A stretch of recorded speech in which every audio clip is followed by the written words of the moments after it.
United States launched a trade war against Canada, their closest partner and ally, their closest friend. At the same time, they're talking about working positively with Russia, appeasing Vladimir Putin, a lying, murderous dictator. Make that make sense. Canadians are reasonable, and we are polite, but we will not back down from a fight. Not when our country and the well-being of everyone in it is at stake. At the moment, the US tariffs came into effect in the early hours of this morning, and so did the Canadian response.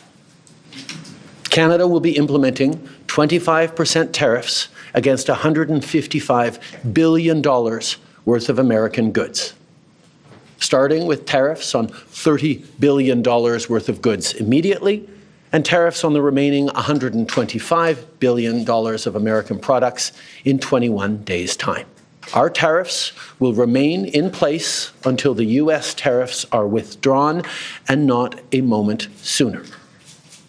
And should these tariffs not cease, we are in active and ongoing discussions with provinces and territories to pursue several non-tariff measures, measures which will demonstrate that there are no winners in a trade war.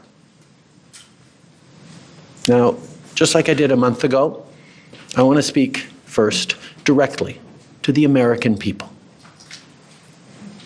We don't want this. We want to work with you as a friend and ally. And we don't want to see you hurt either. But your government has chosen to do this to you.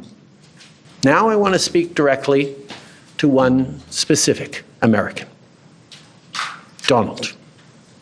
In the over 8 years you and I have worked together, we've done big things. We signed a historic deal that has created record jobs and growth in both of our countries. We've done big things together on the world stage, as Canada and the US have done together for decades, for generations. And now we should be working together to ensure even greater prosperity for North Americans in a very uncertain and challenging world. Now, it's not in my habit to agree with the Wall Street Journal, but Donald, they point out that even though you're a very smart guy, this is a very dumb thing to do. We two friends fighting is exactly what our opponents around the world want to see.